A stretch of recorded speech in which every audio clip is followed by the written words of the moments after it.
Reshma Reshma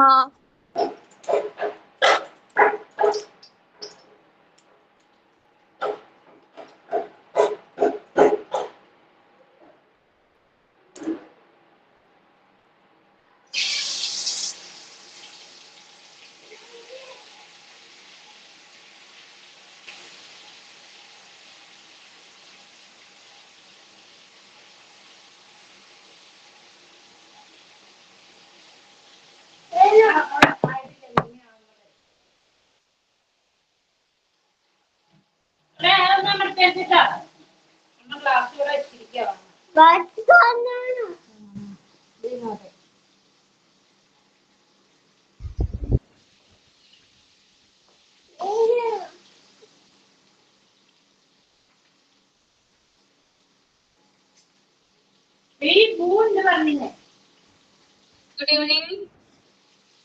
Good evening, ma'am. Good evening, ma'am. Good Good evening. evening, ma'am. Good Good evening. evening, ma'am. Good evening, ma'am. Good evening. Good evening.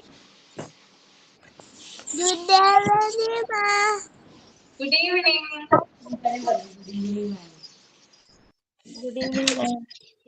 Good evening. മാം ഒരു സംശയം ചോദിക്കട്ടെ.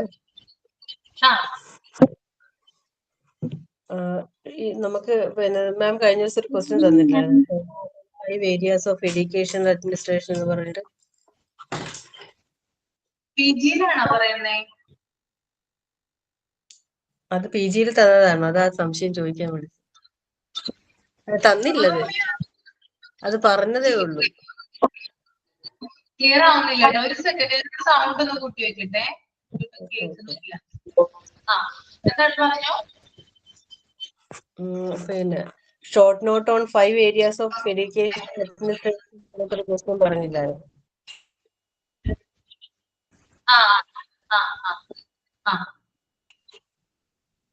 നിങ്ങളുടെ നല്ല വേർഡ്സിൽ എഴുതാനായിട്ട് പറഞ്ഞിട്ടുണ്ടായിരുന്നു. അത് assignment അതിനകത്ത് ഇട്ടില്ലല്ലോ മാം. അതെ. 5 areas of education administration. Activity submit ചെയ്യണ്ടെന്ന് പറഞ്ഞു. എനിക്ക് ഇത് ഓർമ്മയില്ല. അതായത് പല ബാച്ചിലും ഇങ്ങനെ പറഞ്ഞതുകൊണ്ടേ ഏതാണ് ആക്ടിവിറ്റി ഏതാണ് പറഞ്ഞേ? ആക്ടിവിറ്റിയാണ് ഒരെണ്ണം മറ്റേ പോസ്റ്റർ തയ്യാറാക്കാൻ തന്നിട്ടുണ്ട്. PG ക്ലാസ് കട് കട്ടിയാ, നന്നായിട്ട് ഹാർഡ് വർക്ക്. നമ്മൾ ഡിപ്ലോമ പോലല്ല, നല്ല പോലെ നമ്മൾ പഠിക്കണം. നന്നായിട്ട് ഹാർഡ് വർക്ക് ചെയ്താൽ മാത്രമേ അതിനൊരു റിസൾട്ട് കിട്ടത്തുള്ളൂ, ഉറപ്പായിട്ടും. നല്ല ഡിഫിക്കൽട്ടാണ്. നമുക്ക് ഡിഫിക്കൽട്ട് ആയെന്ന് തോന്നുന്നത് ചിലപ്പോ നമ്മുടെയൊക്കെ ഈ ഉത്തരവാദിത്തങ്ങളോട് അതിന്റെ ഒപ്പം ചെയ്യുന്നതല്ലേ. അപ്പൊ അതുകൊണ്ട് അസൈൻമെന്റ്സും പിന്നെ റെക്കോർഡ് എഴുത്തും ഇതെല്ലാം കൂടെ PG-യിൽ വന്നപ്പോഴത്തേക്ക് ഞങ്ങള് കുറെ ഭയങ്കരമായ ബുദ്ധിമുട്ടുണ്ട്, ഭയങ്കര പ്രയാസമാണ്. കാരണം ഡിപ്ലോമയിൽ തരുന്ന അസൈൻമെന്റ്സ് ഉണ്ട്. അതിൽ തന്നെ 4 റെക്കോർഡ് കംപ്ലീറ്റ് ചെയ്യാൻ തന്നിട്ടുണ്ടായിരുന്നു. പിന്നെ അതിൽ തന്നെ വരുന്ന അസൈൻമെന്റ്സും ആക്ടിവിറ്റീസും, പിന്നെ PG-യിൽ വരുന്ന അസൈൻമെന്റ്സ് ഉണ്ട്. അതും എല്ലാം ടൈം പീരീഡ് വെച്ചേപ്പോ തരുന്നത്. ഒരാഴ്ച, നമുക്കിപ്പോ ഈ വ്യാഴാഴ്ച തന്നു കഴിഞ്ഞാൽ ഒരാഴ്ചക്കകം സബ്മിറ്റ് ചെയ്യാൻ പറയുന്നത്. കാരണം അത് അതിന്റെ ഇടയ്ക്ക് വെച്ച് നമുക്ക് എഴുതി ചെയ്തില്ലെന്നുണ്ടെങ്കിൽ പിന്നെ അത് അവിടെ പെൻഡിങ് ആയി കിടക്കത്തേ ഉള്ളൂ. പിന്നെ അതിന്റെ കൂടെ തന്നെ ഡിപ്ലോമയിൽ നമുക്കൊരു 10 ക്വസ്റ്റ്യൻസ് തന്നിട്ടുണ്ടായിരുന്നു. അത് ചെയ്ത് വെക്കാനാ പറഞ്ഞത്. ടൈം പീരീഡ് ആദ്യം പറഞ്ഞില്ല, പക്ഷെ ഇപ്പൊ പറയുന്നത് വൈവയുടെ സമയത്ത് ചോദിക്കാൻ സാധ്യതയുണ്ടെന്ന് പറഞ്ഞപ്പം അതും ഇങ്ങനെ കുറച്ചുണ്ട്. 10 എനിക്ക് ഓർഗനൈസേഷനോ അങ്ങനെ ഏതാണ്ട് വെച്ചിട്ടുള്ളതാ. അങ്ങനെ ഒരു 10 ക്വസ്റ്റ്യൻസ് ഉണ്ട്. അതൊരു 100 മാർക്കിന്റെയും കണ്ട്. അപ്പൊ ഇത്രയും ഉണ്ട്. അപ്പൊ ഇതെല്ലാം കൂടെ ഭയങ്കര എന്താ പറയുന്നത്, ഭയങ്കര ബേർഡൻ ആയി നിൽക്കുക. എന്നിട്ട് കുഴപ്പമൊന്നുമില്ല, ചെയ്യാൻ പറ്റുമെന്ന് തന്നെയാണ് വിശ്വാസം. ഇപ്പൊ ചെയ്തോണ്ടിരിക്കുകയാണ്. ചെയ്ത് ഇങ്ങനെ കുറേശ്ശെ ആയിട്ട് ഇങ്ങനെ എത്തിപ്പിടിക്കുക. മാംസ് ഇതെല്ലാം ചെയ്ത് കഴിഞ്ഞു. ആക്ടിവിറ്റി ഒക്കെ ചെയ്ത് ഞാനിപ്പോ ഇതൊക്കെ ഇന്നലെ ഇരുന്ന് രാത്രിയൊക്കെ കംപ്ലീറ്റ് ചെയ്ത്, പിന്നെ അടുത്ത ഇനിയിപ്പോ ജിഷ മിസ് ഞങ്ങൾക്ക് അസൈൻമെന്റ് തന്നിട്ടുണ്ടായിരുന്നു PG-യുടെ. അത് ഞാൻ ചെയ്തോണ്ടിരുന്നിട്ടാ ഇപ്പൊ ക്ലാസ്സിനകത്തോട്ട് കയറിയത്. ഇനി റെക്കോർഡ് ഉണ്ട്, പിന്നെ 10 അതും മാത്രമേ ഉള്ളൂ എനിക്ക്. ഇടയ്ക്ക് വെച്ചിട്ട് ഒരു സർജറി ഒക്കെ വന്ന സമയത്ത് കുറച്ച് ബുദ്ധിമുട്ടുണ്ടായിരുന്നു ചെയ്യാൻ. അങ്ങനെ ഇച്ചിരി പെൻഡിങ് വന്നു പോയത്. കുഴപ്പമില്ല മാം, ചെയ്യാൻ പറ്റും. ചെയ്യണം. നിങ്ങൾ മറ്റു ബാച്ചുകളായിട്ടൊക്കെ നല്ല കോർഡിനേഷനിൽ പോവാട്ടോ. ഈ ഒരു ബാച്ച് 21 അവിടെയും കാണണം കേട്ടോ. മറ്റു ബാച്ചുകാരുമായിട്ട് PG ആണ്, അതുകൊണ്ട് തന്നെ നല്ല കോർഡിനേഷനിൽ പോവാം. അല്ല അവിടെ വേണ്ടി വരും. PG-യില് നമുക്ക് കുറച്ച് മെന്റലി സ്ട്രഗിളിങ് ഉണ്ട് എല്ലാവർക്കും. അത് നമുക്ക് അവിടെ ഗ്രൂപ്പിൽ ഇങ്ങനെ ഓരോ പിള്ളേർ ഇങ്ങനെ അസൈൻമെന്റ്സ് ഒക്കെ വരുന്ന സമയത്ത് അവർ പറയുന്നത് നമുക്ക് അത് ഭയങ്കര സ്ട്രഗിളിങ് ആണത്. നമുക്ക് ഇതുപോലല്ല ഡിപ്ലോമ ക്ലാസ്സിന്റെ അതുപോലല്ല. അത് നല്ല എന്താ പറയുന്നത്, നന്നായിട്ട് തന്നെ നമ്മൾ പരിശ്രമിച്ചാൽ മാത്രമേ അതിനൊരു ഫലം കിട്ടത്തുള്ളൂ. അതെ. അത് ഇത്രയും മൊഡ്യൂളിൽ മാമിന് അറിയാലോ അതിനകത്ത് എത്ര പേജസ് ഉണ്ടെന്ന്, ഓരോ ചാപ്റ്റേഴ്സ്. അപ്പൊ അതിന്റെ ലെക്ചർ നോട്ടൊക്കെ തയ്യാറാക്കേണ്ടി വരും. അതൊക്കെ എല്ലാം ഇതിന്റെ ഇടയ്ക്കൂടെ ശരിയായി വരണം. അങ്ങനെ. അതൊക്കെ ശരിയാവും. ടെൻഷനൊന്നും ആവണ്ട. അത് ആദ്യം നിങ്ങൾക്ക് ഈ ഒരു കോഴ്സിൽ വന്നപ്പോ കുറച്ച് ബുദ്ധിമുട്ടുണ്ടായിരുന്നില്ലേ? ഉണ്ടായിരുന്നോ? ഉണ്ടായിരുന്നു. എനിക്കത് അതുപോലെ ആയിട്ടല്ല തോന്നുന്നത്. എനിക്കത് ശരിക്കും പറഞ്ഞു കഴിഞ്ഞിരുന്ന അത് ചലഞ്ചിങ് ആയിട്ട് എടുത്തിട്ട് അത് എന്താ കംപ്ലീറ്റ് ചെയ്യണമെന്നുള്ള ഒരു ത്രില്ലായിരുന്നു. എത്ര ബുദ്ധിമുട്ടുണ്ടെങ്കിലും അത് നന്നായി തന്നെ കംപ്ലീറ്റ് ചെയ്യണം. ഞാൻ 2-3 മാസം കൂടെ അല്ലേ ഉള്ളൂ. പിന്നെ എന്റെ മുന്നിലുള്ളത് വെച്ചാൽ മൂത്താള് 10-ലാണ്. എന്റെ മൂത്താള് 10-ലാണ്. ജനുവരി 20-ാം തീയതി അവർക്ക് മോഡൽ എക്സാം സ്റ്റാർട്ട് ചെയ്യുന്നു.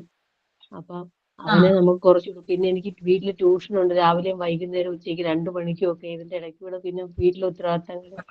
എന്നാലും എനിക്ക് ചെയ്യാൻ പറ്റും. അത് ആസ്വദിച്ച് ചെയ്യാൻ തന്നെയാണ് എന്റെ തീരുമാനം. അതിന്ന് പിന്നോട്ടില്ല. ബുദ്ധിമുട്ടുകളെ ഇതുപോലെ തന്നെ ഓരോരുത്തർക്കും അതിൻ്റെതായ ബുദ്ധിമുട്ടുകളുണ്ട്. ഇതുപോലെ തന്നെ ബുദ്ധിമുട്ടുകൾ ഓരോരുത്തർക്കും ഉണ്ട്. നമുക്ക് നോക്കാം. അധികം പ്രശ്നമൊന്നും ഉണ്ടാവില്ല. കുറച്ച് രൂപ എല്ലാം ഓക്കെ ആവാം. ഓക്കെ, അതിനെ കുറിച്ചൊന്നും ഓർക്കാറില്ല.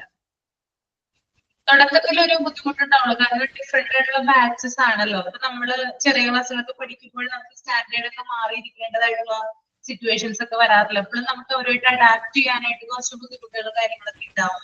പിന്നെ അത് നമ്മള് ഡെയിലി നമ്മുടെ റൂട്ടീന്റെ ഭാഗമാകുമ്പോൾ അത് ശീലമായിക്കോളൂ കേട്ടോ. 3 ദിവസമല്ലേ PG ക്ലാസ് ഉള്ളത്. അപ്പൊ 3 ദിവസം നമ്മൾ അവരുമായിട്ട് കൂടുതൽ ഇന്ററാക്ട് ചെയ്യുകയൊക്കെ ചെയ്തു കഴിഞ്ഞാല് പ്രശ്നമൊന്നും ഉണ്ടാവില്ല. പരസ്പരം അന്യോന്യം പരിചയപ്പെടുക, കൂടുതൽ കാര്യങ്ങൾ ഷെയർ ചെയ്യുക, പഠിക്കുന്ന കാര്യങ്ങൾ അന്യോന്യം പങ്കുവയ്ക്കുക, അങ്ങനെയുള്ള കാര്യങ്ങൾ PG ക്ലാസ്സിൽ ചെയ്യാം. ഓക്കെ,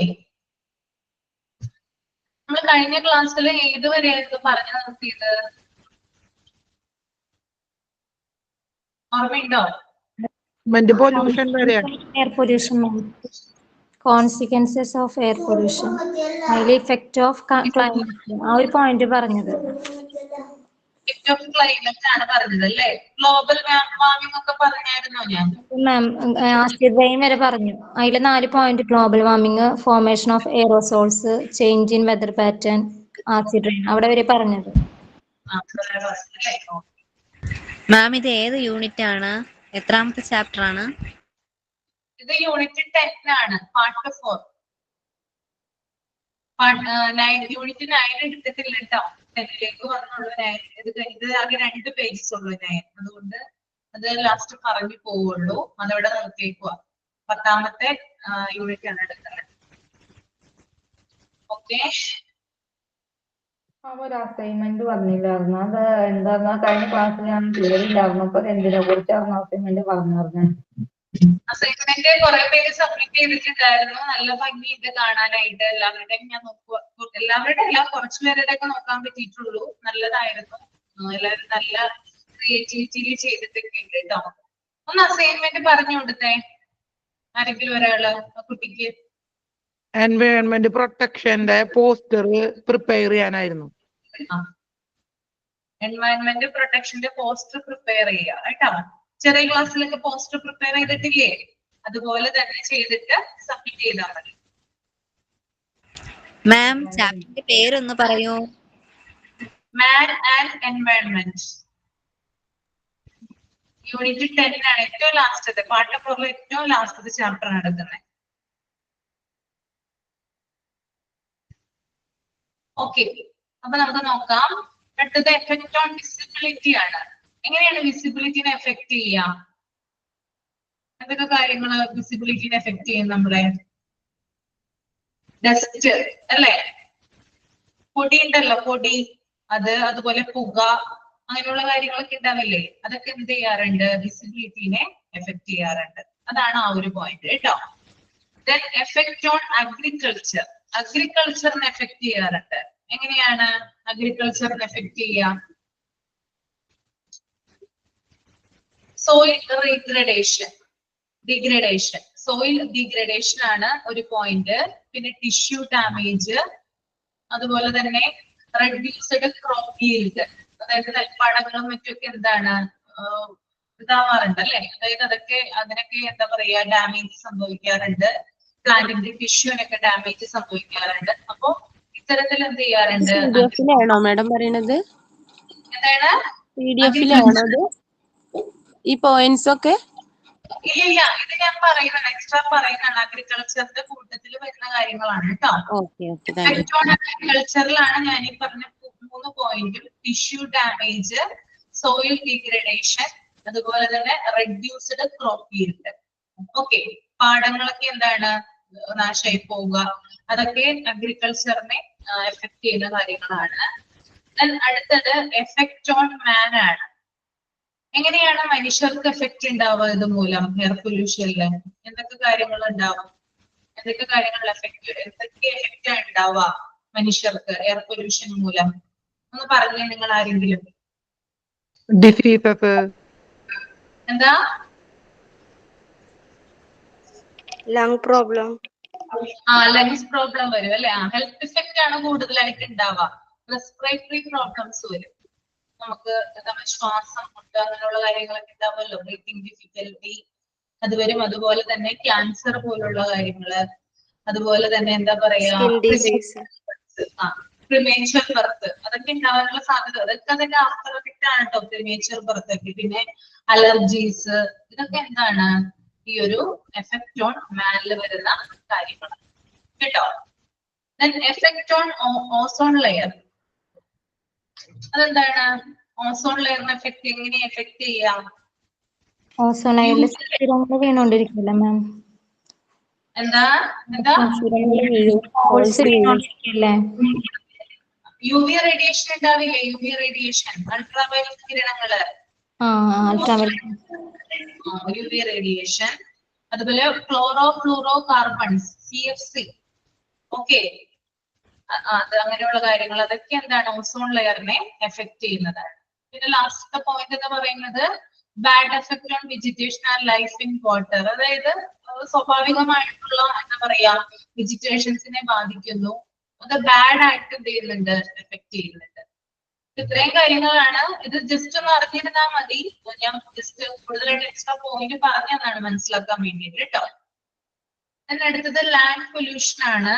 ലാൻഡ് പൊല്യൂഷൻ ഒന്ന് വായിക്കാം, എന്നിട്ട് ഒരാളൊന്ന് പറഞ്ഞാൽ മതി എന്തൊക്കെ കാര്യങ്ങളാണ് വരുന്നത് കേട്ടോ. റീഡ് ചെയ്യുക, ലാൻഡ് പൊല്യൂഷൻ മാത്രം. ലാൻഡ് പൊല്യൂഷനും അതിന്റെ കോസസും അതിന്റെ കോൺസിക്വൻസസും.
ഓക്കെ, എന്താണ് ലാൻഡ് പൊല്യൂഷൻ എന്ന് പറഞ്ഞേ, ആരാ പറയാ?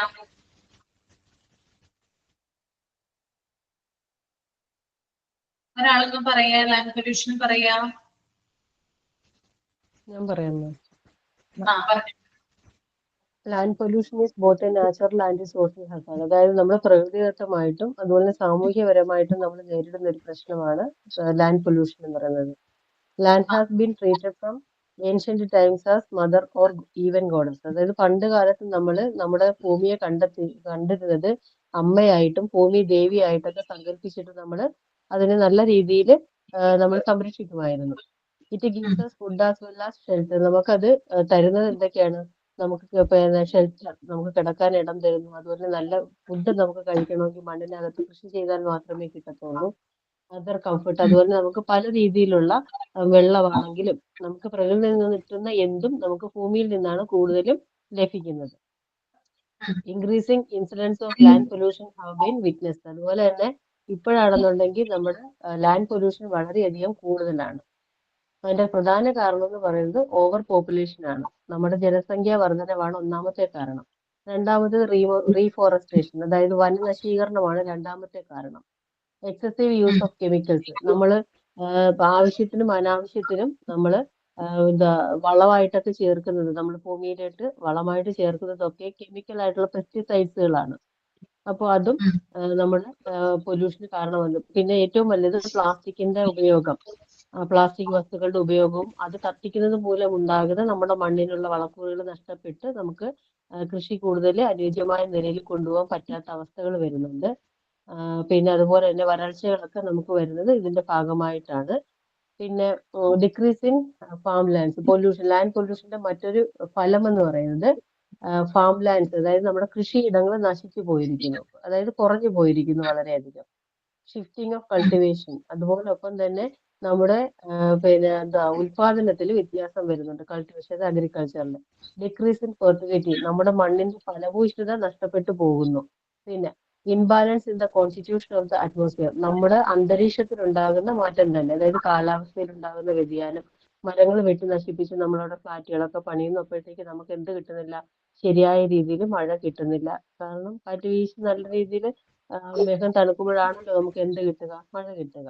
അപ്പൊ അങ്ങനെ ആ ഇംബാലൻസും നമ്മളെ നല്ല രീതിയിൽ അഫക്റ്റ് ചെയ്യുന്നുണ്ട്. പാറ കോറികളിലൊക്കെ പാറ പൊട്ടിച്ചെടുക്കുക, പിന്നെ നദിയിൽ നിന്ന് അമിതമായിട്ട് മണ്ണുകൾ വാരുക, ഇതൊക്കെ നമ്മുടെ കാലാവസ്ഥയെ വലിയ രീതിയിൽ തന്നെ വ്യതിയാനം ഉണ്ടാക്കുന്നുണ്ട്.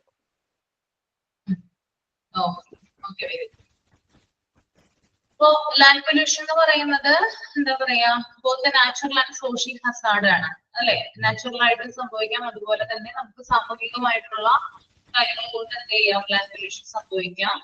Land has been treated from ancient times as mother or even goddess. അതായത് പണ്ട് കാലത്തേക്ക് ലാൻഡിനെ എന്താണ്, ഭൂമിയെ നമ്മൾ ദൈവമായിട്ടാണ് ആരാധിച്ചിരുന്നത്. അത് നമുക്ക് ഭക്ഷണം തരുന്നു, അതുപോലെ ഷെൽട്ടർ ഒക്കെ നമുക്ക് പ്രൊവൈഡ് ചെയ്യുന്നുണ്ട് അല്ലെ, ലാൻഡ് എന്ന് പറയുന്നത്.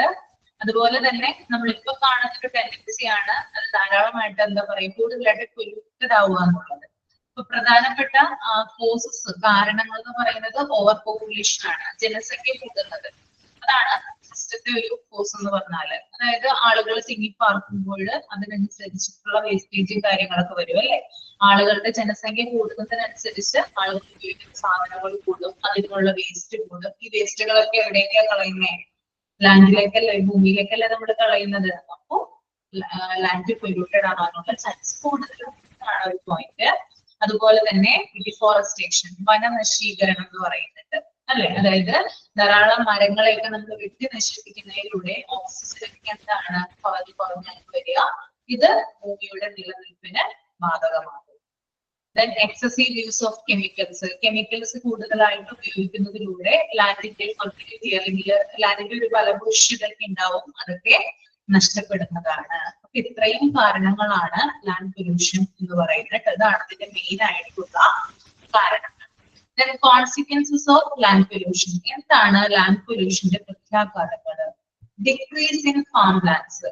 ഡിക്രീസ് ഇൻ ഫാം ലാൻഡ്സ് എന്ന് പറഞ്ഞാൽ എന്താണ്? അതായത് കൃഷിയിടങ്ങൾക്ക് എന്താണ് ഇവിടെ എന്താ പറയുന്നത്? ഇവിടെ എങ്ങനെയാണ് കൃഷിയിടങ്ങളൊക്കെ എന്താ പറയാ അതിനകത്ത് കുറവൊക്കെ വരുന്നത് എങ്ങനെയാണ്? കൃഷിയിടങ്ങളിൽ കുറവ് വരുന്നത് എങ്ങനെയാണ്? പാടം നികത്തി ബിൽഡിങ്സ് ഒക്കെ പണിയുന്നു.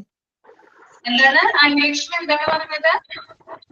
പാടങ്ങളൊക്കെ നികത്തി പുതിയ ബിൽഡിങ്സ് ഒക്കെ നമ്മൾ പണിയുന്നുണ്ടല്ലോ. ആ ആ അതുകൊണ്ട് വരാം അല്ലെ. പിന്നെ അർബനൈസേഷൻ വരാം, നഗരവൽക്കരണം. അതാണ് ഒരു പോയിന്റ് കേട്ടോ. ഡിക്രീസ് ഇൻ ഫാം ലാൻഡ്സിൽ ഒരു പോയിന്റ് അർബനൈസേഷൻ, ഇൻഡസ്ട്രിയലൈസേഷൻ, പിന്നെ ഡിഫോറസ്റ്റേഷൻ. അങ്ങനെ 3 പോയിന്റ് കേട്ടോ. Urbanisation, industrialisation, deforestation. അത് ഇതിന്റെ കൂടെ തന്നെ വരുന്ന സബ് പോയിന്റ് ആണ്. ഡിഫോറസ്റ്റേഷൻ നമ്മൾ ഓൾറെഡി പറഞ്ഞു കഴിഞ്ഞിട്ടുണ്ട്. അത് നമ്മൾ എഴുതി വെക്കേണ്ട കാര്യമില്ല. അർബനൈസേഷനും അതുപോലെ തന്നെ ഇൻഡസ്ട്രിയലൈസേഷനും ഇതിന്റെ സബ് പോയിന്റ് ആയിട്ട് മാത്രം എഴുതാം കേട്ടോ. ഓക്കെ. അതുപോലെ തന്നെ shifting of cultivation. Cultivation shift ചെയ്യുന്നത് അതായത് എങ്ങനെയാണ് ബാധിക്കുക? അതൊന്ന് പറയാമോ ആരെങ്കിലും? ഷിഫ്റ്റിംഗ് ഓഫ് കൾട്ടിവേഷനെ കുറിച്ചിട്ട്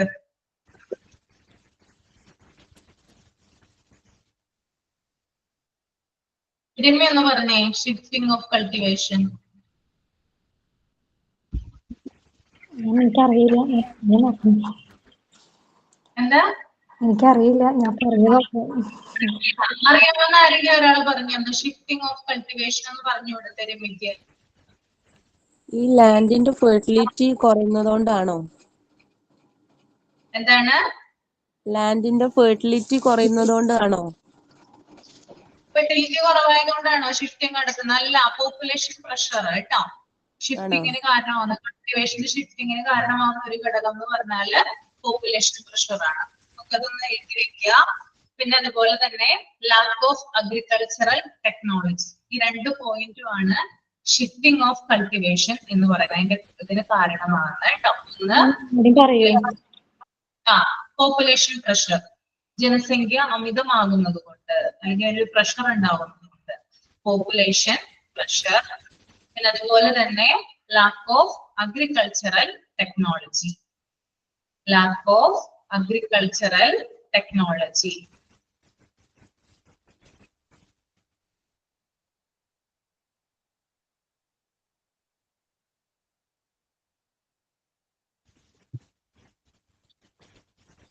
അടുത്ത പോയിന്റ് ആണ് ഡിക്രീസ് ഇൻ ഫെർട്ടിലിറ്റി. അതായത് മണ്ണിന്റെ എന്താ പറയാ ലാൻഡിന്റെ ബലഭൂരിഷ്ഠിക്ക് ഉണ്ടാകുന്ന കുറവ്. നമുക്കറിയാം നല്ല എന്താ പറയാ കൃഷിയിടങ്ങളൊക്കെ ആണെങ്കിൽ, അല്ലെങ്കിൽ ഏറ്റവും കൂടുതൽ നല്ല കൃഷിയിടങ്ങൾ എന്നൊക്കെ പറയുന്നത് ഏറ്റവും കൂടുതൽ വിളവ് നൽകുന്ന സ്ഥലങ്ങളായിരിക്കും, അല്ലെങ്കിൽ നെൽപ്പാടങ്ങളൊക്കെ ആയിരിക്കും.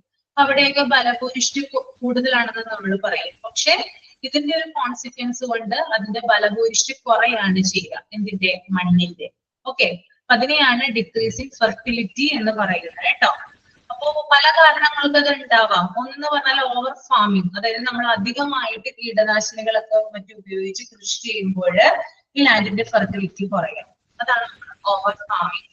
അതുപോലെ തന്നെ excessive use of chemical fertilisers. Chemical fertilisers കൂടുതലായിട്ട് നമ്മൾ ഉപയോഗിക്കുമ്പോഴും ഈ ഒരു ലാൻഡിന്റെ ഫെർട്ടിലിറ്റി കുറഞ്ഞു. 2 പോയിന്റ് പറഞ്ഞു. Over farming and excessive use of chemical fertilizers. Okay, that is decrease in fertility. അതുപോലെ തന്നെ നെക്സ്റ്റ് പോയിന്റ് എന്ന് പറയുന്നത് imbalance in the constitution of the atmosphere. അതായത് അന്തരീക്ഷം മാറുന്നത്. അതായത് ഞാൻ കഴിഞ്ഞ ക്ലാസ്സിൽ പറഞ്ഞിട്ടുണ്ടായിരുന്നു തോന്നുന്നു, നമ്മുടെ എന്താ പറയാ മഴയുള്ള സമയത്ത് വെയിലായിരിക്കാം, വെയിലുള്ള സമയത്ത് മഴയായിരിക്കാം. അങ്ങനെ നമ്മുടെ ക്ലൈമറ്റ് എന്ത് ചെയ്യാണ്? ഇടക്കിടക്ക് ചേഞ്ച് വരുന്നത് അല്ലെ. മുമ്പുള്ള പോലുള്ള മഴയൊന്നും നമുക്ക് ഉണ്ടാവാറില്ല അല്ലെ. മുമ്പൊക്കെ എന്ന് പറഞ്ഞാൽ നമ്മൾ സ്കൂള് തുറക്കുന്ന സമയത്തൊക്കെ ഭയങ്കര മഴയായിരിക്കും. പക്ഷെ ഇപ്പൊ അങ്ങനെ ഉണ്ടാവാറുണ്ടോ? സ്കൂള് തുറക്കുന്ന സമയത്ത് മഴ ഉണ്ടാവാറുണ്ടോ? ഉണ്ടോ? സ്കൂള് തുറക്കുന്ന സമയത്ത് കുറവല്ലേ? ഭയങ്കര കുറവല്ലേ? അപ്പോ ഇത്തരം കാര്യങ്ങളൊക്കെ അതിനകത്ത് വരുന്നതാണ് കേട്ടോ. Imbalance in the constitution of the atmosphere. അടുത്തത് സൗണ്ട് പൊല്യൂഷൻ ആണ്. ഒന്ന് വായിക്കുക, ജസ്റ്റ് ഒന്ന് വായിക്കുക. Sound pollution.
ഓക്കെ, വായിച്ചു കഴിഞ്ഞോ?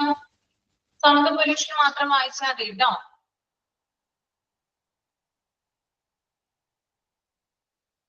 ഇവിടെ പറഞ്ഞിട്ടുണ്ട് unwanted sound is simply called noise. അനാവശ്യ ശബ്ദത്തെ നമ്മൾ നോയ്സ് എന്നാണ് വിളിക്കുന്നത് അല്ലെ. ശബ്ദത്തിന്റെ തീവ്രത അളക്കുന്ന യൂണിറ്റ് ആണ് ഡെസിബൽ എന്ന് പറയുന്നത് കേട്ടോ. The intensity of which is usually measured in unit called decibel. Underline ചെയ്യുക. Unwanted sound is simply called noise underline ചെയ്യുക. അതുപോലെ തന്നെ ശബ്ദത്തിന്റെ തീവ്രത അളക്കുന്ന യൂണിറ്റിനെ പറയുന്ന പേരാണ് ഡെസിബൽ. ഇതൊക്കെ ചെറിയ ക്ലാസ്സിൽ നിങ്ങൾ പഠിച്ചിട്ടുണ്ടാകും. എന്നാൽ ഇവിടെ പറയുന്നുണ്ട് മനുഷ്യൻ നേരിട്ട് കേൾക്കുന്ന ഏറ്റവും ചെറിയ ശബ്ദത്തെ ത്രെഷ്ഹോൾഡ് ഓഫ് ഹിയറിംഗ് എന്നാണ് പറയുന്നത്. ഓക്കെ, അപ്പൊ രണ്ടു പേരുകള് അവിടെ കൊടുത്തിട്ടുണ്ട്, അതൊന്ന് നോട്ട് ചെയ്യുക കേട്ടോ.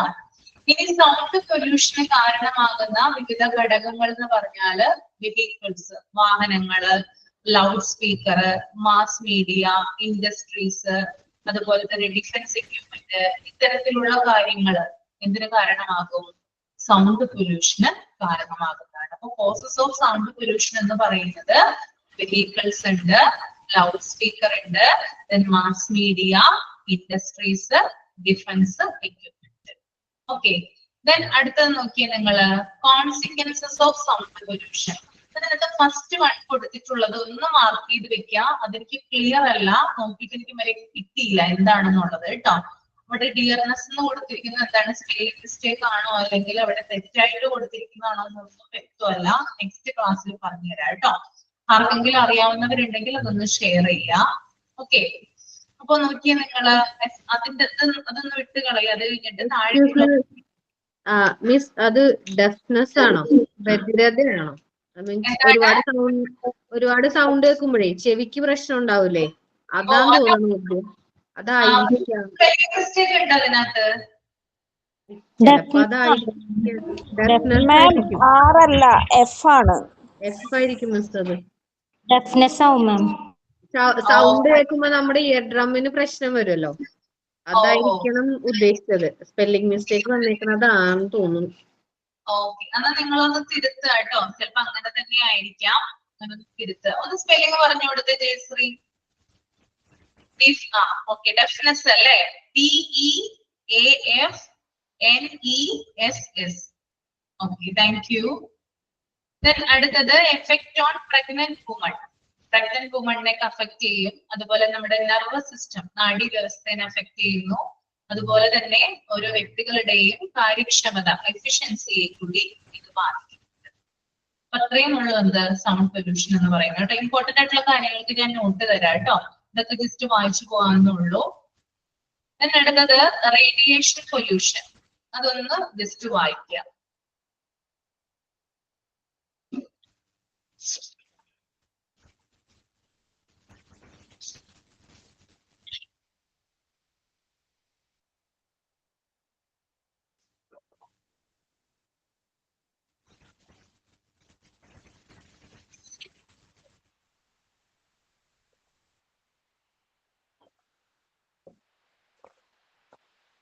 ഒരു കാര്യം പറഞ്ഞോട്ടെ. പിന്നെ നമുക്ക് ഈ മോക്ക് ടെസ്റ്റ് വരത്തില്ലേ ഈ ക്ലാസ് റൂമിൽ? ഞങ്ങൾക്ക് ഒരു ചാപ്റ്റർ കഴിയുമ്പോഴത്തേക്ക് ടെസ്റ്റ് വരും. അതില് നമുക്കിപ്പോ ക്ലാസ്സിൽ ഇപ്പൊ ഞങ്ങൾക്ക് PDF ആക്കിയിട്ടുള്ള ക്വസ്റ്റ്യൻസ് അതിനകത്ത് കൂടുതലും തരുന്നത്. അതല്ലാതെ നമുക്ക് ക്ലാസ്സിൽ തന്നെ ഇതിന്ന് PDF ഔട്ടായിട്ട് നമുക്ക് തരുന്ന കുറെ ആൻസേഴ്സും ക്വസ്റ്റ്യൻസും ഒക്കെ ഉണ്ടല്ലോ. അതും കൂടെ കുറച്ചുകൂടെ ഒന്ന് ഉൾപ്പെടുത്തിയാൽ വലിയ ഉപകാരമായിരിക്കും. PDF നിന്നല്ലാതെ തന്നെ ക്ലിയർ ആവുന്നില്ല. പറയുന്നത് ആരെങ്കിലും ക്ലിയർ ആയിട്ടില്ല, എനിക്കൊന്ന് പറഞ്ഞു തരുമോ? സൗണ്ട് കുറവാ, പതുക്കെ പറഞ്ഞു. സൗണ്ട് കുറവാണല്ലേ? അതെ മാം, ഓരോ ചാപ്റ്ററും കഴിയുമ്പോ മോക്ക് ടെസ്റ്റ് നടത്തില്ലേ? മോക്ക് ടെസ്റ്റ് ഷെറിൻ പറഞ്ഞേ. അതെ, ഓരോ ചാപ്റ്ററും കഴിയുമ്പോ മോക്ക് ടെസ്റ്റ് വരാറുണ്ടല്ലോ നമ്മുടെ ഗൂഗിൾ ക്ലാസ് റൂമില്.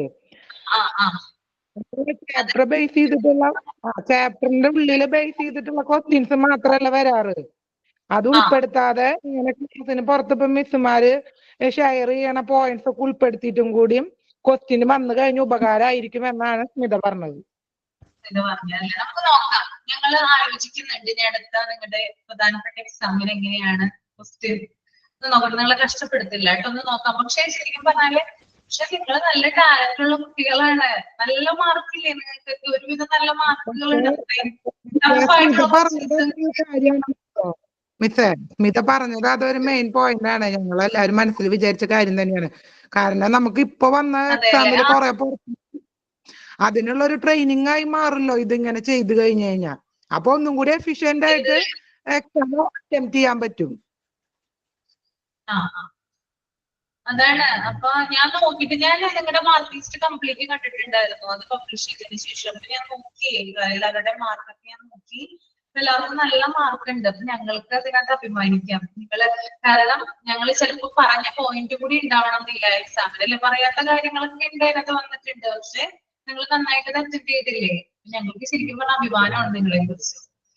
ഓക്കെ, അപ്പൊ എന്താ പറയാ, ഇങ്ങനെയുള്ള കാര്യങ്ങളൊക്കെ അതായത് ക്ലാസ്സിൽ പറയുന്ന പോയിന്റുകൾ അല്ലാതെ നിങ്ങൾ കണ്ടുപിടിക്കുന്ന ചില കാര്യങ്ങളുണ്ട്. നിങ്ങളുടെ എക്സ്പീരിയൻസിൽ നിന്നുള്ള കാര്യങ്ങളൊക്കെ ഉണ്ട്. എങ്ങനെയാണ് ഇപ്പൊ ഞാൻ ഗുഡ് മാനേഴ്സ് എന്ന് പറയുന്ന ആ ഒരു ചാപ്റ്റർ ടെസ്റ്റ് കിട്ടില്ലേ നിങ്ങൾക്ക്? എല്ലാവർക്കും അറ്റൻഡ് ചെയ്യാൻ പറ്റുമോ? എല്ലാവരും അറ്റൻഡ് ചെയ്തോ? അത് ചെയ്തല്ലേ? അതൊക്കെ നിങ്ങൾക്ക് എങ്ങനെയാ കിട്ടുന്നത് അതിന്റെ ആൻസർ? ഞാൻ പറഞ്ഞു തന്നിട്ടുണ്ടായിരുന്നോ? അങ്ങനെയാണ് ക്വസ്റ്റ്യൻ വരിക, ആ ഒരു സിറ്റുവേഷൻ ആയിരിക്കും ചോദിക്കുക. ഞാൻ പറഞ്ഞു തന്നിട്ടില്ലല്ലോ. പക്ഷെ ഇപ്പൊ എല്ലാവരും ഒട്ടുമിക്ക ആളുകളും തന്നെ അത് അറ്റൻഡ് ചെയ്തിട്ടുണ്ടായിരുന്നു. നമുക്ക് ഇത്രയും നാളത്തെ ക്ലാസ്സുകളിൽ നമുക്ക് കിട്ടുന്ന ഒരു ട്രെയിനിങ് ആണ്, ഒരു എക്സ്പീരിയൻസ് കൊണ്ടാണ് അത് അറ്റൻഡ് ചെയ്യാനായിട്ട് സാധിച്ചത് കേട്ടോ. അപ്പൊ ഞാൻ നോക്കട്ടെ, ജിഷാമിസുമായിട്ട് ഡിസ്കഷനിലാണ് എങ്ങനെയൊക്കെയാണ് മാറ്റങ്ങൾ വരുത്താം. ഇത്രയും ടഫ് ആവില്ലെന്ന് വിചാരിക്കുന്നു. സ്മിത പേടിക്കണ്ട കേട്ടോ. ഓക്കെ. അല്ല, ഭയം കൊണ്ടല്ല, ഞങ്ങൾ വീട്ടമ്മമാരായതുകൊണ്ട് റെഫറൻസിന് സമയക്കുറവുണ്ട്. മനസ്സിലായോ? കാര്യം PDF മാത്രം വായിച്ചെത്തിയത് കൊണ്ട് നമുക്ക് ഒരിക്കലും ശരിക്കും നല്ല മാർക്കിൽ എത്തിപ്പിടിക്കാൻ പറ്റത്തില്ല എന്നുള്ളത് കഴിഞ്ഞ പരീക്ഷ അറ്റൻഡ് ചെയ്തപ്പോൾ മനസ്സിലായി. ഈ മോക്ക് ടെസ്റ്റ് എന്ന് പറഞ്ഞാൽ ഞങ്ങൾക്ക് വീണ്ടും വീണ്ടും ഫോണിനകത്ത് നിന്ന് എടുത്ത് യാത്ര ചെയ്യുന്ന സമയത്ത് വേണമെങ്കിൽ പോലും ഞങ്ങൾക്ക് ഒന്നുകൂടെ എടുത്ത് എന്ത് ചെയ്യാം, റിപ്പീറ്റ് ചെയ്ത് ചെയ്യാൻ പറ്റും. മനസ്സിലായി? ഇപ്പൊ ലെക്ചർ നോട്ട്സ് എഴുതി വെച്ചാൽ തന്നെ ഇത് ഇത്രയും മൊഡ്യൂളുകൾ ഇങ്ങനെ നോക്കി വായിച്ച് വരാൻ വീട്ടമ്മമാരായതുകൊണ്ടാണ് ബുദ്ധിമുട്ട് കുറച്ച് ഉണ്ട്. അതുകൊണ്ടാണ് അത് എടുത്ത് പറഞ്ഞത് കേട്ടോ. അങ്ങനെ ഇവിടെ ക്വസ്റ്റ്യൻസ് കിട്ടിയാൽ ഞങ്ങൾക്ക് കുറച്ചുകൂടെ അത് നന്നായി ഉൾപ്പെടുത്തും. 5 ക്വസ്റ്റ്യൻസ് ഒക്കെ അല്ലേ തരുന്നത്. 5 ക്വസ്റ്റ്യൻ വീതമല്ല, ഒരു 10, 20, 25 ആയാലും കുഴപ്പമൊന്നുമില്ല. ഞങ്ങൾ ചെയ്തോളാം, കുഴപ്പമില്ല. അത് നമുക്ക് PDF ബേസ്ഡോ അല്ലെങ്കിൽ അന്നേരം അത് ചെയ്യുമ്പം മാം ഇപ്പൊ ക്ലാസ്സിൽ പറഞ്ഞ കാര്യങ്ങൾ ഞങ്ങൾക്ക് ഓർമ്മയുണ്ടാകും. കാരണം ഇത് ഒരാഴ്ചക്കകമായിരിക്കും ഈ ക്വസ്റ്റ്യൻ വരുന്നേ. മനസ്സിലായി? അപ്പൊ ഇത് അവിടെ തന്നെ കിടക്കും. ഞങ്ങൾക്ക് വേണമെങ്കിൽ അത് എഴുതി വെക്കാം, അല്ലെങ്കിൽ PDF ആയിട്ട് ഞങ്ങൾക്ക് അത് എടുത്ത് കയ്യിൽ സൂക്ഷിച്ച് ഒന്നുകൂടെ ഒന്ന് റിവൈൻഡ് ചെയ്യാൻ പറ്റും. അപ്പം കൂടുതൽ റെഫറൻസിനുള്ള സമയം ഞങ്ങൾക്ക് കിട്ടുന്നില്ല. അതുകൊണ്ടാണ് അത് പറഞ്ഞത്. എടുത്തു പറയാൻ കാരണം അതാണ്. അപ്പൊ ജോലിക്ക് പോകുന്നവരുണ്ട് ഇതിനകത്ത്. ജോലിക്ക് പോയിട്ട് വന്നിട്ട് ഈ അസൈൻമെന്റ്സും എല്ലാം അതിന്റെ ഇടയ്ക്കൂടി ഈ റെഫറൻസുകളൊക്കെ നമുക്ക് പരീക്ഷ ടൈം ആകുമ്പോഴത്തേക്ക് നോക്കി എടുക്കാനൊക്കെ ഒത്തിരി ബുദ്ധിമുട്ടുകൾ വരുന്നുണ്ട്. അതുകൊണ്ടാണ് അതങ്ങനെ എനിക്ക് അങ്ങനെ ഒരു ചെറിയൊരു ഡിഫിക്കൽട്ടീസ് ഉണ്ടായിരുന്നു ഇപ്പോഴത്തെ ഈ പരീക്ഷയ്ക്ക് തയ്യാറെടുക്കുന്ന സമയത്ത്. അപ്പൊ അതിന്റെ കുറവ് എന്റെ മാർക്കിൽ അഫക്ട് ചെയ്തെന്ന് എനിക്ക് തോന്നിയിരുന്നു. പിന്നെ ഞാൻ പറഞ്ഞ ഗുഡ് മാനേഴ്സ് എന്ന് വെച്ചാൽ നമ്മുടെ ഡെയിലി ലൈഫുമായിട്ട് കൂടുതൽ ബന്ധമുള്ളതായി ഗുഡ് മാനേഴ്സ്. അപ്പൊ അതുകൊണ്ട് ഞങ്ങൾക്ക് കൂടുതൽ അറ്റൻഡ് ചെയ്യാൻ പറ്റും അതിനകത്ത്. പക്ഷെ വേറെ കുറെ കാര്യങ്ങളൊക്കെ നമുക്ക് ഭയങ്കര എന്താ പറയുക, അപരിചിതം തോന്നും ക്വസ്റ്റ്യൻസ് ചെയ്തപ്പോഴേ. അത് എനിക്ക് ഫീൽ ചെയ്ത്, മറ്റുള്ളവർക്ക് എങ്ങനെയാണെന്ന് എനിക്കറിയത്തില്ല. ഓക്കെ, ആലോചിച്ചാട്ടോ ചെയ്തു തരാം. മോക്ക് ടെസ്റ്റില് അങ്ങനെയുള്ള ക്വസ്റ്റ്യൻസും കൂടെ ആഡ് ചെയ്യാനായിട്ട് നോക്കാം. ഓക്കെ. റേഡിയേഷൻ പൊല്യൂഷൻ വായിച്ചല്ലോ. എന്താ മനസ്സിലായത്? റേഡിയേഷൻ പൊല്യൂഷൻ എന്ന് പറഞ്ഞേ. റേഡിയേഷൻ പൊല്യൂഷൻ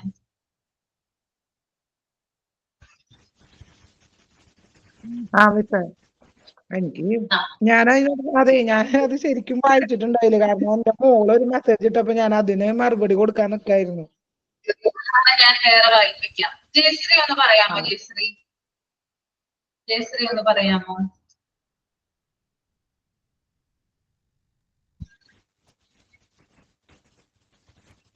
ജയശ്രീ ഇവിടെ ഇല്ലേ?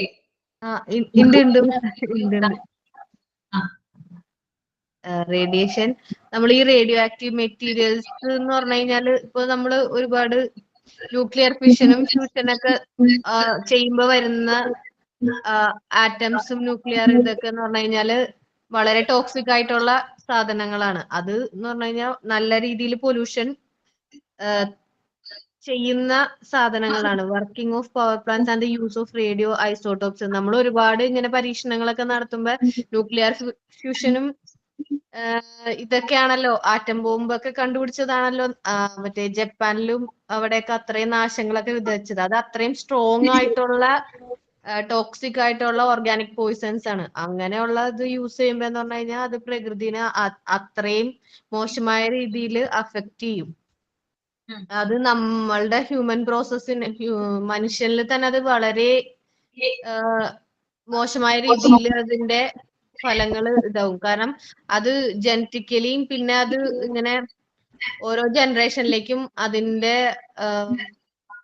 യൂസേജ് ഇങ്ങനെ അതുകൊണ്ട് ഉണ്ടാവുന്ന രോഗങ്ങളൊക്കെ ഇങ്ങനെ തലമുറകളോളം മാറാണ്ട് ഇങ്ങനെ ഇരിക്കും. അതാണ് മനസ്സിലായത്. ശരിയാണ് ഒരുവിധം പറഞ്ഞത്, ശരിയാണ് കേട്ടോ. അപ്പോ റേഡിയോ ആക്റ്റീവ് മെറ്റീരിയൽസ് എന്ന് പറഞ്ഞാല് കുറച്ചുകൂടി ടോക്സിക് ആണ് നമ്മുടെ ഓർഗാനിക് പോയിസൺസ് വെച്ച് കമ്പയർ ചെയ്യുമ്പോൾ.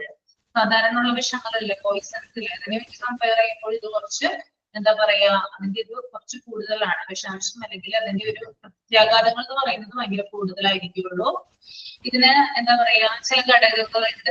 ഇതെങ്ങനെയാണ് സംഭവിക്കുന്നത് വെച്ചാല് ന്യൂക്ലിയർ വാർ മെറ്റീരിയൽസ്, അതായത് ആണവായുധങ്ങള്, അതൊക്കെ നമ്മൾ ഉണ്ടാക്കുമ്പോൾ അല്ലെങ്കിൽ അതിന്റെ ഉപയോഗം കൊണ്ട് ഈ ഒരു റേഡിയോ ആക്റ്റീവ് കിരണങ്ങൾ എന്ത് ചെയ്യുന്നുണ്ട്, പുറത്തോട്ട് പോകുന്നുണ്ട്. അതുപോലെ ടെസ്റ്റ് എക്സ്പ്ലോഷൻസ്, അതായത് പല പല പരീക്ഷണങ്ങളൊക്കെ നടത്തും നമ്മൾ അല്ലെ. ഈ ഒരു എന്താ പറയാ റേഡിയോ ആക്റ്റീവ് മെറ്റീരിയൽസ് കൊണ്ട് പല പല ടെസ്റ്റുകൾ പരീക്ഷണങ്ങളൊക്കെ നമ്മൾ നടത്താറുണ്ട്, സ്ഫോടനങ്ങളൊക്കെ ചെയ്താക്കാറുണ്ട്. അപ്പൊ അത്തരത്തിൽ എന്ത് ചെയ്യാറുണ്ട്, ഇത്തരം വിഷാംശങ്ങൾ പുറത്തേക്ക് പോകും. ഇപ്പൊ നേരത്തെ ജയശ്രീ പറഞ്ഞ പോലെ ഹിരോഷിമയിലും നാഗസാക്കിയിലും ജപ്പാനിലും അല്ലെ റേഡിയോ ആക്റ്റീവ് ഉപയോഗിച്ചുകൊണ്ടാണ് അവിടെ എക്സ്പ്ലോഷൻ നടത്തിയത് അല്ലെ. അപ്പൊ അത്രയും അവിടുത്തെ ഇപ്പോഴത്തെ തലമുറ പോലും എന്താണ് അതിന്റെ എഫക്ട്സ് അനുഭവിക്കുന്നവരുണ്ട്. ധാരാളം ആളുകളുണ്ട് ഇപ്പോഴും ജപ്പാൻ എന്ന് പറഞ്ഞാല് അത്രയും എന്താ പറയാ കുറേ അധികം എന്താ പറയാ സങ്കടങ്ങളിലൂടെയൊക്കെ കടന്നു പോയിട്ടാണ് ആ രാജ്യം ഇപ്പോ പുതിയൊരു വിപ്ലവം തന്നെ സൃഷ്ടിച്ചിരിക്കുന്നത് അല്ലെ. ലോകരാജ്യങ്ങളുടെ ഇടയിൽ അതിന് നല്ലൊരു ഇതുണ്ട്. അപ്പോ എന്താ പറയാ, എന്നിരുന്നാലും അവിടുത്തെ ആളുകൾക്ക് ഇപ്പോഴും അതിന്റെ എഫക്റ്റുകൾ ധാരാളം ഉണ്ടെന്നാ പറയാ. അതുപോലെ തന്നെ ഇതുപോലുള്ള റേഡിയോ പവർ പ്ലാന്റുകൾ ഉണ്ട്, റേഡിയോ ആക്റ്റീവ് പവർ പ്ലാന്റുകളൊക്കെ പ്രവർത്തിക്കുമ്പോൾ ഓക്കെ അതിനുള്ള എന്താ പറയാ അത്തരം കാര്യങ്ങളിലൂടെയും ഈ ഒരു പൊല്യൂഷൻ ഉണ്ടാവാറുണ്ട്. പിന്നെ അതുപോലെ തന്നെ മെഡിസിൻസിലൊക്കെ നമ്മൾ റേഡിയോ ഐസോട്ടോപ്പുകളൊക്കെ ഉപയോഗിക്കാറുണ്ട്. അതുപോലെ തന്നെ ഇതിന്റെ റിസർച്ചുകൾ മറ്റൊക്കെ ധാരാളം നടത്താറുണ്ട്. അതിനോടനുബന്ധിച്ചിട്ടൊക്കെ എന്താണ് ഇതിന് പൊല്യൂഷൻ ഉണ്ടാകാറുണ്ടെന്നാണ് പറയുന്നത്. അപ്പോ എന്താ പറയാ നമ്മുടെ എൻവയോൺമെന്റിനെ ചില എന്താ പറയാ ദോഷകരമായിട്ടുള്ള രീതിയിൽ അല്ലെങ്കിൽ നമ്മുടെ മനുഷ്യനെ തന്നെ ദോഷകരമായിട്ടുള്ള രീതിയിൽ ബാധിക്കുന്ന ഒന്നാണ് ഇത് റേഡിയേഷൻ പൊല്യൂഷൻ എന്ന് പറയുന്നത്. ഇനി കോസ് ഓഫ് റേഡിയേഷൻ പൊല്യൂഷനിൽ രണ്ട് കാര്യങ്ങളുണ്ട്. ഒന്ന് നാച്ചുറൽ പ്രോസസ്സ്, എന്തൊക്കെയാണ് റേഡിയേഷൻ പൊല്യൂഷന് കാരണമാകുന്നത്. ഒന്ന് പ്രകൃതിദത്തമായിട്ടുള്ള കാരണങ്ങൾ ഉണ്ടാവാറുണ്ട്, തന്നെയാണ് നാച്ചുറൽ പ്രോസസ് എന്ന് പറയുന്നത്. രണ്ട് ഹ്യൂമൻ ആക്ടിവിറ്റീസ്, മനുഷ്യന്റെ ഇടപെടൽ മൂലം എന്താ പറയാ റേഡിയേഷൻ പൊല്യൂഷൻ ഉണ്ടാവാറുണ്ട്. അപ്പൊ അത് രണ്ടിന്റെയും നോട്ട് ഞാൻ നിങ്ങൾക്ക് തരാം, എഴുതിയെടുത്തോട്ടോ. കോസ് ഓഫ് റേഡിയേഷൻ പൊല്യൂഷനിൽ ആദ്യം പറയാൻ പോകുന്നത് നാച്ചുറൽ പ്രോസസ് ആണ്. ഓക്കെ, എങ്ങനെയാണ് നാച്ചുറൽ ആയിട്ട് ഈ ഒരു പൊല്യൂഷൻ ഉണ്ടാകുന്നത് നമുക്ക് നോക്കാം. ഫസ്റ്റ് വൺ എന്ന് പറഞ്ഞാല് കോസ്മിക് റേസ് ഫ്രം സ്പേസ്. സ്പേസിൽ നിന്ന് വരുന്ന കോസ്മിക് കിരണങ്ങൾ അല്ലെങ്കിൽ കോസ്മിക് രശ്മികൾ ഇത് എന്തുണ്ടാക്കാറുണ്ട്, റേഡിയേഷൻ പൊല്യൂഷൻ ഉണ്ടാക്കാറുണ്ട്. ഫസ്റ്റ് പോയിന്റ് ആണ് കേട്ടോ, cosmic rays from space.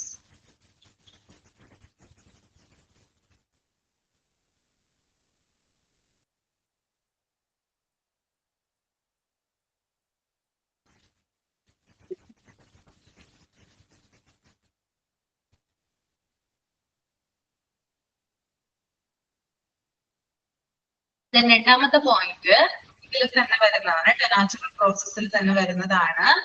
Radio active materials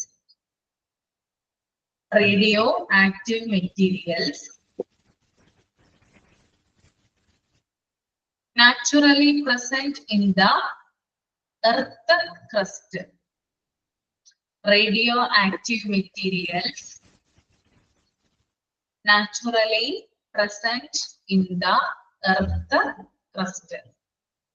okay, എന്താണ് ഇവിടെ പറയുന്നത്? അതായത് നമ്മുടെ ഭൂമിയിൽ, നമ്മുടെ ഭൂമണ്ഡലത്തിൽ അല്ലെ, ഭൂമിയുടെ പാളിയില് സ്വാഭാവികമായിട്ടും എർത്ത് കഴിഞ്ഞിട്ട് radioactive materials naturally present in the earth crust.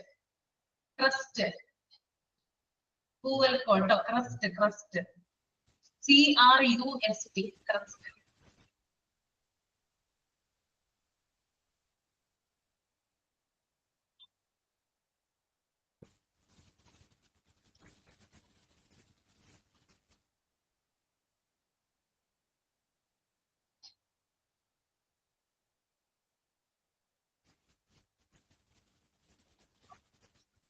Okay, എന്താണ് ഞാൻ പറഞ്ഞത്? അതായത് നമ്മുടെ ഭൂവൽക്കത്തില്, ഭൂമിയുടെ പാളിയില് സ്വാഭാവികമായിട്ടും നാച്ചുറൽ ആയിട്ടും റേഡിയോ ആക്റ്റീവ് മെറ്റീരിയൽസ് ഉണ്ട്.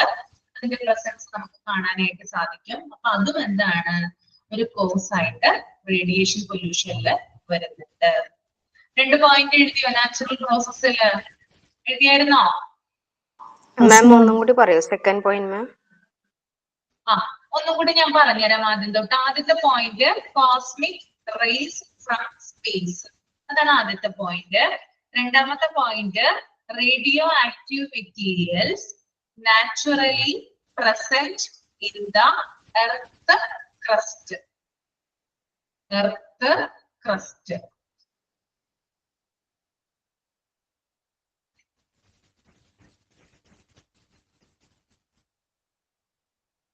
ഓക്കെ, അടുത്തത് ഹ്യൂമൻ ആക്ടിവിറ്റീസ്. ഹ്യൂമൻ ആക്ടിവിറ്റീസ് കൊണ്ട് എങ്ങനെയാണ് റേഡിയേഷൻ പൊല്യൂഷൻ ഉണ്ടാവുന്നത് നമുക്ക് നോക്കാം. അതിനകത്ത്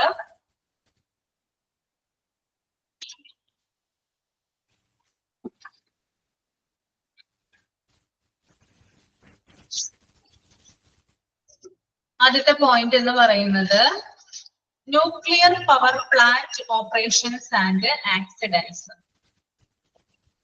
Nuclear power plant operations and accidents. Ma'am, nuclear power plant? Power plant operations and accidents.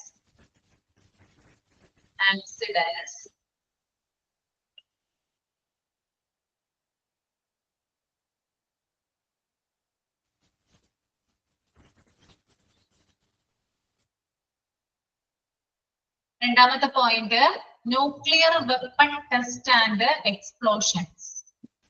Nuclear weapon test and explosions.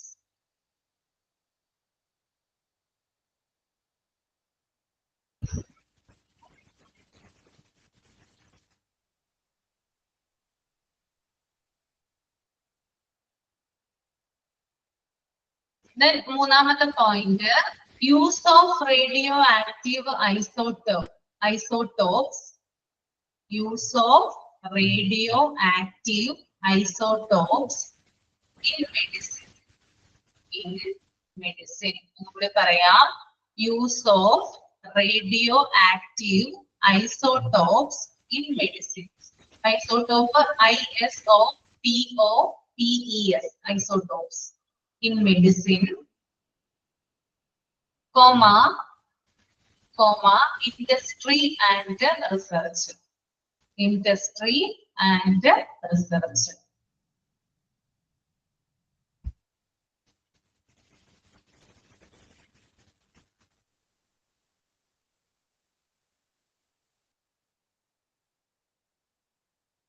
Then അടുത്ത point, improper disposal of radio waste. Improper disposal of radio waste.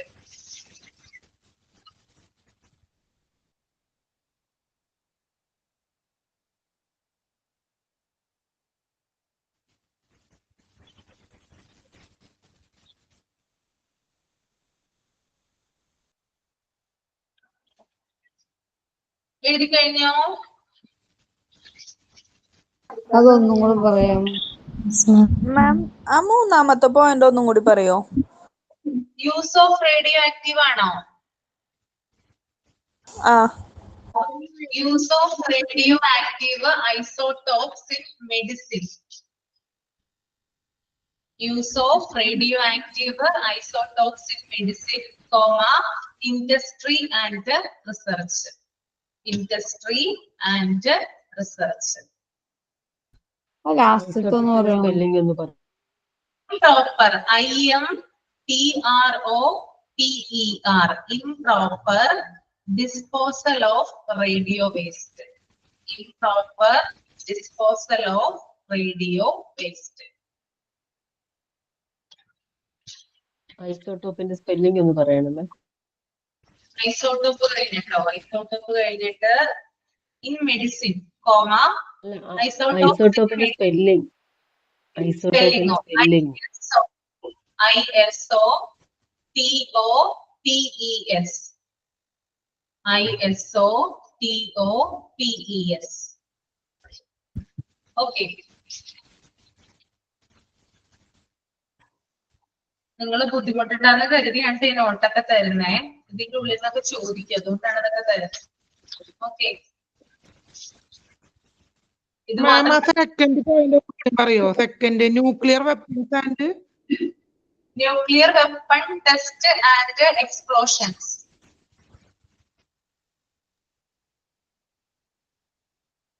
ഒരു സംശയം ചോദിക്കട്ടെ madam. ഈ നമ്മുടെ natural പ്രോസസ്സിൽ first point പറഞ്ഞില്ലേ cosmic rays from the space എന്ന്. അത് കോസ്മിക് റേസ് ആണോ? RAICE ആണോ? LSC ആണോ? RAYS raise.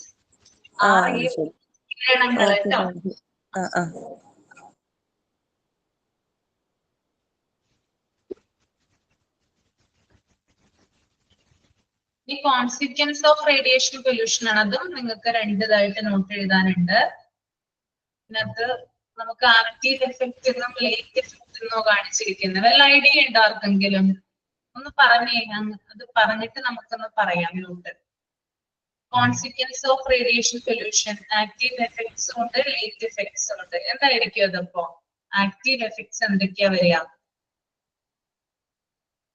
ടീച്ചർ പുറമെ കാണുന്ന ഇതാണോ? നമുക്ക് കാണാൻ പറ്റുന്ന രീതിയിലുള്ള ആഫ്റ്റർ എഫക്ട്സ് ആണോ? കാണാൻ പറ്റുന്ന രീതിയിലുള്ള, അങ്ങനെ പറയാം. വേണമെങ്കിൽ അങ്ങനെ പറയാം. തിരിച്ചറിയാൻ പറ്റുന്ന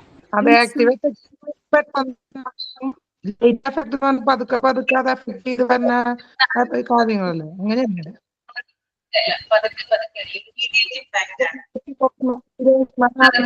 ഉണ്ടായ പോലെ നീണ്ടു നിൽക്കണ പോലെ, അതാണ് ലൈറ്റ് എഫക്ട് കൊണ്ട് ഉദ്ദേശിക്കുന്നത്. ലൈറ്റ് എഫക്ട് എന്ന് പറഞ്ഞാൽ പതുക്കെ പതുക്കെ എന്തൊക്കെ കാര്യങ്ങളായിരിക്കാം. ആക്റ്റീവ് എഫക്ട് എന്ന് പറയുന്നത് ഇമ്മീഡിയറ്റ് ആണ്. അപ്പൊ റേഡിയേഷൻ പൊല്യൂഷന്റെ കോൺസിക്വൻസ് ആണ്. അപ്പൊ അതിനകത്ത് വരുന്ന ഞാൻ തന്നെ പറഞ്ഞുതരാം.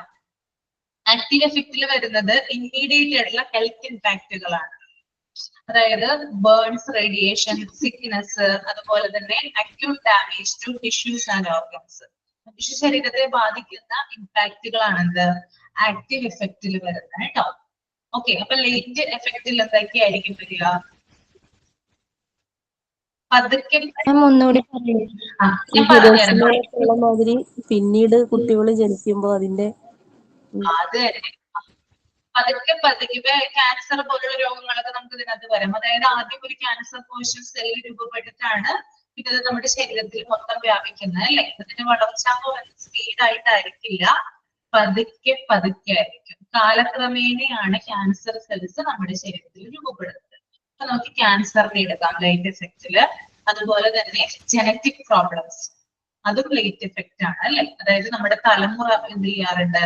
ഇപ്പൊ നമ്മളിപ്പോ ഒരു കാര്യം, ഈ ഒരു റേഡിയേഷൻ നമ്മൾ കേട്ടിട്ടുണ്ടെങ്കിൽ ചിലപ്പോൾ നമ്മുടെ തലമുറയ്ക്ക് എന്ത് ചെയ്യാറുണ്ട്? ഇതിന്റെ കോൺസിക്വൻസ് ഉണ്ടാവാറുണ്ട്.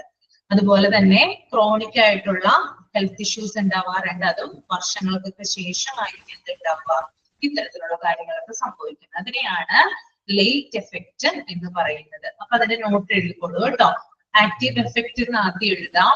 കോൺസിക്വൻസ് ഓഫ് റേഡിയേഷൻ പൊല്യൂഷനില് ആക്റ്റീവ് എഫക്റ്റ് കേട്ടോ. Immediate health impacts. Immediate health impacts. IMPACTS. Impacted on. Such as burns, radiation. Burns. Burns ഇട്ടിട്ടൊരു കോമ കേട്ടോ.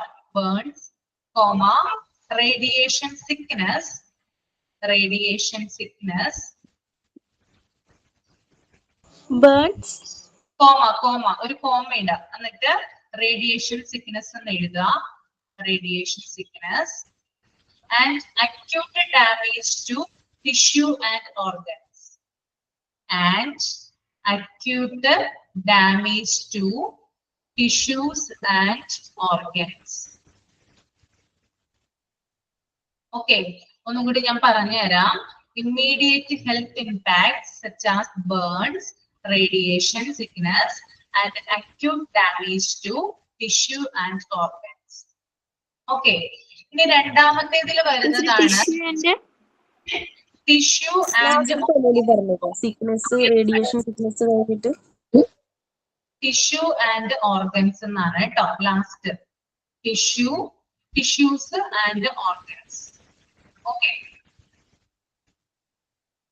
Then അടുത്തത് ലേറ്റ് എഫക്റ്റിൽ എന്താണ് വരുന്നത് നോക്കാം. Long term consequences. Long term consequences like cancer.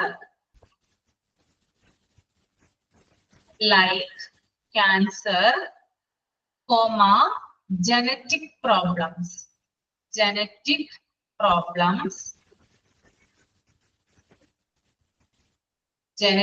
problems. And other chronic health issue.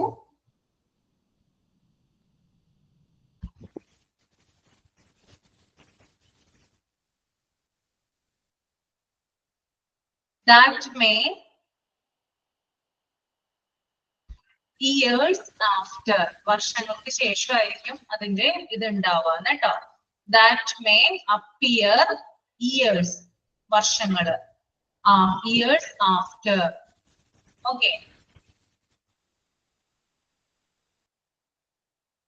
Long-term consequences like cancer, genetic problems, and other chronic health issues that may appear years after. രണ്ട് കാര്യങ്ങൾ എഴുതിയല്ലോ.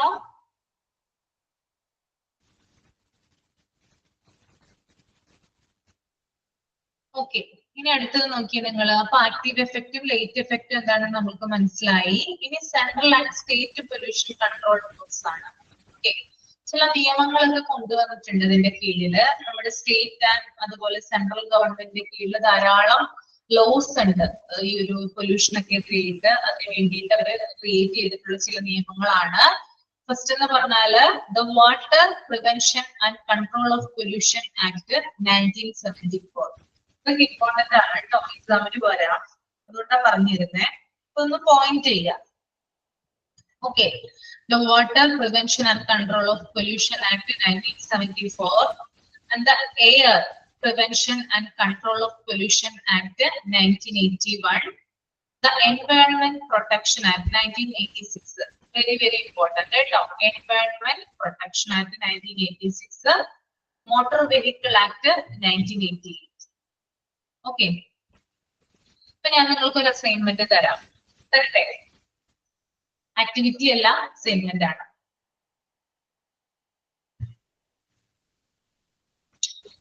ഓരോ ആക്ടുകളെ കുറിച്ചും 5 വേർഡില് brief ആയിട്ട് ഒരു short note എന്ത് ചെയ്യാം? Brief ആയിട്ട് ഒരു ഷോർട്ട് നോട്ട് 5 സെന്റൻസിൽ കേട്ടോ.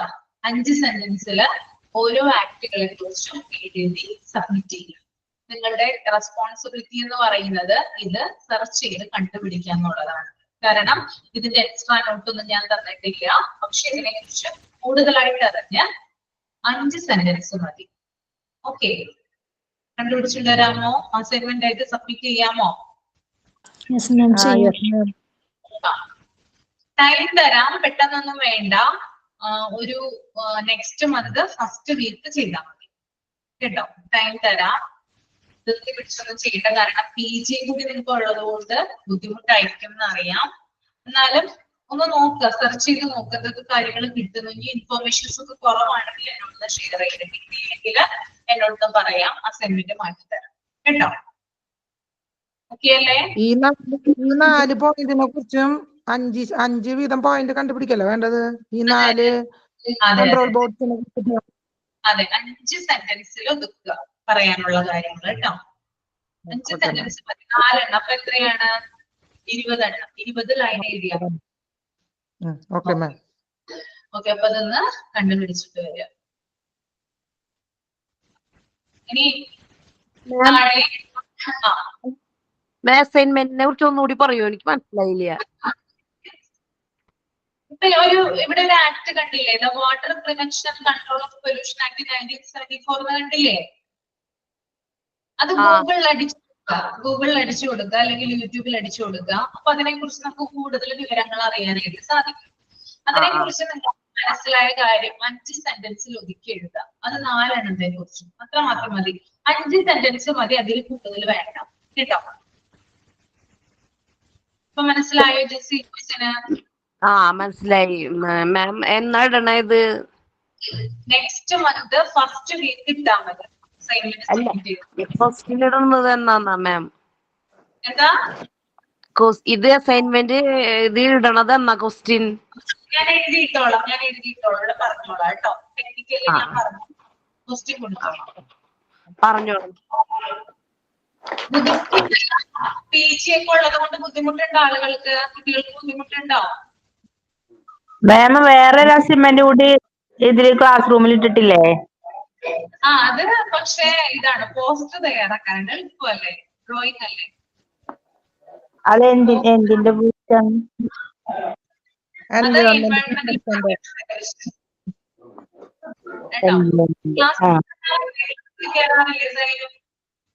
ഞാൻ കേറിയിട്ട് കഴിഞ്ഞ ക്ലാസ് കേറിയിട്ടുണ്ടായില്ല. ഹസ്ബൻഡ് തിരക്കിലാണ്. പിന്നെ ഇന്ന് ലേറ്റ് ആയിട്ടാണ് കേറിയത്, അതുകൊണ്ട് എനിക്ക് ഒന്നും മനസ്സിലായില്ല. ഞാൻ ഇങ്ങനെ ക്ലാസ് കേട്ടോണ്ടിരിക്കാണ്, എവിടെ ചോദിക്കേണ്ടത് എന്താണെന്ന് അറിയണില്ല. അപ്പൊ അസൈൻമെന്റ് കൂട്ടം ചോദിച്ചപ്പോ ഒന്ന് ചോദിച്ചു. അത് അടുത്ത മന്തിനാണോ ചെയ്യേണ്ടത്? ഫസ്റ്റ് ഇട്ടത് അല്ല അത് സബ്മിറ്റ് ചെയ്തിട്ടുണ്ട് ഓൾറെഡി. സബ്മിറ്റ് ചെയ്തിട്ടുണ്ട് കേട്ടോ. അത് സബ്മിറ്റ് ക്വസ്റ്റ്യൻ കണ്ടു.